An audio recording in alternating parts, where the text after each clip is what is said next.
মদতপুষ্ট দুষ্কৃতীদের দাপাদাপি, দোকানে ঢুকে মহিলা ব্যবসায়ীকে প্রাণনাশের হুমকি। ঘটনাকে ঘিরে ব্যাপক উত্তেজনা মালদার ইংলিশ বাজার পৌরসভার ভবানী মোড় এলাকায়। অভিযোগ উঠেছে মদতপুষ্ট দুষ্কৃতীরা মালদা জেলা তৃণমূল কংগ্রেসের চেয়ারপারসন চৈতালি ঘোষ সরকার ঘনিষ্ঠ। মহিলা ব্যবসায়ীর অভিযোগ, এই তৃণমূল নেত্রীর উপস্থিতিতেই সমস্ত ঘটনা ঘটেছে। সিসিটিভি ক্যামেরায় ধরা পড়েছে সেই ছবিও। মহিলা ব্যবসায়ী সুধা কুণ্ডুর অভিযোগ, তাদের ফার্নিচারে ব্যবসা রয়েছে ভবানী মোড়ে। ফার্নিচারে মাল নামানো নিয়ে তাদের কর্মীদের সাথে সামান্য কথা কাটাকাটি হয় ইন্দ্রজিৎ শেঠ নামে ওই তৃণমূল আশ্রিত দুষ্কৃতীর সাথে। অভিযোগ, এরপর সন্ধ্যায় ইন্দ্রজিৎ শেঠ দোকানে এসে গালিগালাজ করে এবং তাকে প্রাণনাশের হুমকি দেওয়া হয়। এরপর থেকে আতঙ্কে ভুগছেন তিনি এবং তার কর্মচারীরা। দোকানে আসতে ভয় পাচ্ছেন তিনি। তবে যদিও সমস্ত অভিযোগ ভিত্তিহীন বলে দাবি করেছেন ইন্দ্রজিৎ শেঠ, তিনি পাল্টা অভিযোগ করে বলেন, ব্যবসার হিংসার কারণে এই ঘটনা। এখন ওই মহিলা ব্যবসায়ী নিজে বাঁচতে রাজনীতির নাম করছেন। তার ছেলে আমাকে গুলি করার হুমকি দিয়েছিল, সেই কারণে আমি তাদের দোকানে গিয়েছিলাম। সেটা তো ঠিক, ব্যাপারটা এমন হয়ে গেছে, আমাদের পালা বদল হয়েছে আমাদের রাজ্যে, কিন্তু তাও আমরা এখনো তৃণমূলের আতঙ্কে ভুগছি। আমাদের পাশে নেত্রী আছেন, তার প্রেজেন্সে একজন ছেলে আছে, তার নাম হলো ডোনাল্ড, ভালো নাম হলো ইন্দ্রজিৎ শেঠ। ও এসে হঠাৎ করে দোকানের ভেতর ঢুকে ধমকি দেওয়া শুরু করলো, আমার হাজবেন্ডকে মারবে, আমার ছেলেকে মারবে, কেটে ফেলে শেষ করে দেবে, আর আরও অনেক বাজে বাজে গালাগালি দিচ্ছে। আমাদের আসলে হয়েছিল যে আমাদের ভ্যানওয়ালারা ওখানে আনলোড করছিল, আগ্রহী ক্লাবের আমাদের দোকান আছে, শোরুম আছে, সেখানে আনলোড করছিল। আমাদের ভ্যানওয়ালাদেরকে মারামারি, গালাগালি, ভ্যান তুলে ফেলে দেওয়ার হুমকি এসব করছিল। তখন আমরা ওখানে গিয়ে দেখলাম ব্যাপারটা কি হয়েছে। তো ওখানে কথা বলে লাইট হয়ে গেল সিচুয়েশনটা।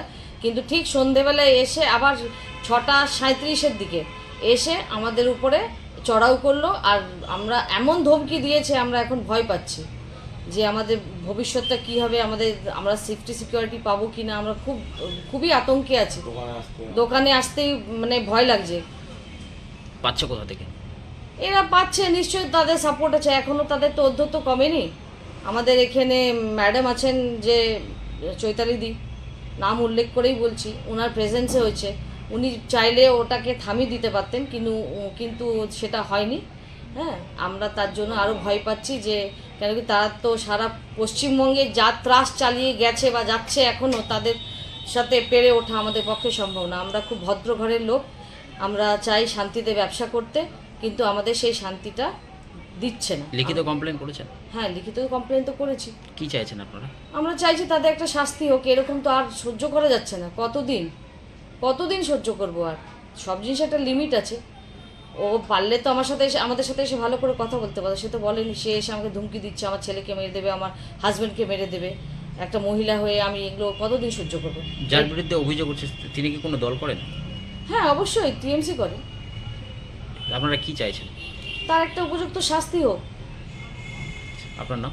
আমার নাম সুধা কুণ্ডু। হুমকিরও দেওয়া হয়েছিল, কি বলবেন? দেখুন, এই ব্যাপারটা আমার জানা নাই যে কোথায় প্রাণনাশের হুমকি কাকে কে দিয়েছে। তবে আমি অফিস থেকে বেরোচ্ছিলাম, দেখলাম একটা গন্ডগোল হচ্ছে, আমি সেখানটা গিয়ে ছাড়াতে চেষ্টা করলাম ইন্দ্রজিৎ শেঠকে। ওখান থেকে আমি টেনে নিয়ে বের করে দিলাম। কারণ এই যারা অভিযোগ করছে তাদেরকে সবাই জানে যে কী টাইপের এরা লোকজন। এরা অন্যের জায়গা দখল করে, রাস্তার জায়গা দখল করে ব্যবসা করছে। হ্যাঁ, এবং এরা সবসময় মানুষের সাথে এইভাবে অশান্তি লাগিয়ে রাখে। যে কোনো সময় যাবেন ওখান দিয়ে দেখবেন কারো না কারোর সাথে ওরা গন্ডগোল করছে। এবং ওরা ভিডিও কী বলে ফুটেজ নিয়ে নিজেদের ক্যামেরা লাগিয়ে রেখেছে, বাইরে গিয়ে গন্ডগোল করে আসে। যখন মানুষ এসে ওখানে হয়তো ওদেরকে কিছু বলে, তখন সেইটাকে ওরা এমনভাবে ঘুরিয়ে পেঁচিয়ে লোককে উত্তেজিত করে এমন একটা সিচুয়েশন তৈরি করে যে ওরা ওখানে অবলা। কিন্তু আদৌ তা নয়। ওরা যে কীভাবে, কিছুদিন আগে আমি দেখলাম ট্রাফিক তার ডিউটি করছে, তার সাথে তার ছেলে এবং তার ওই দোকানের মালিক, তারা গিয়ে অসম্ভব রকমের ঝগড়াঝাটি করছে। এবং এটা এদের নিয়মিত কিছু না কিছু এদের চলতেই থাকে। এরা প্রত্যেক মানুষের পেছনে লাগে এবং প্রত্যেক মানুষ গিয়ে ওদের সাথে ঝগড়া করে। আমি গিয়ে ওখান থেকে সরিয়ে দিলাম। আর এরা যে কি বলছে তাতে আমার মনে হয় না যে এর উত্তর দেওয়ার কোনো প্রয়োজন আছে। কারণ ওখানে গেলে খোঁজ নিয়ে জানতে পারবেন ওরা কী টাইপের এবং কী রকম মানুষ। এই মহিলা একটা সিম্প্যাথি নেওয়ার জন্য যখন যাকে খুশি যেমন খুশি বলে যায়, এত ফেরোসা যে প্রত্যেকদিন কারো না কারোর সাথে এরা গন্ডগোল করে বেড়ায়। হুমকি দিয়েছেন প্রাণনাশের, কি বলবেন? দেখুন, প্রথম কথা এটা হচ্ছে ব্যবসাগত ব্যাপার, একই ব্যবসা বিজনেস। এটা হচ্ছে প্রথম কথা হিংসা, ব্যবসার হিংসা, যেহেতু একই ব্যবসা। ঘটনা তো হয়েছে মনস্কামনা মন্দিরের ওখানে এক গাড়ি খালি করাকে নিয়ে কেন্দ্র করে। সেখানে আমাকে অনেক রকম অনেক টর্চারিং করে পাড়ার লোক জড়ো করিয়ে গেছে। সেই জায়গাতে আমাকে অনেক রকম গালাগালি দিয়েছে, এমনকি তার ছেলে আমাকে বলল যে কান্নি মোড়ে আসলে তোকে গুলি করে দেবো। তো আমি তখন বললাম যে গুলি করে দিবি, ঠিক আছে, আমার গাড়ির মাল খালি হোক তারপরে গুলি করিস। তো আমি যখন কান্নি মোড়ে গেলাম তখন সে আমাকে মানে উল্টা সিসিটিভির ফুটেজে কাটিং কুটিং করে মানে নিজেদের টুকুনটাতে যদি গোটা সিসিটিভি দেখা যায় তাহলে তো অনেক কিছুই বেরোবে। আমি সেটা বারবার করে দেখতে বলবো।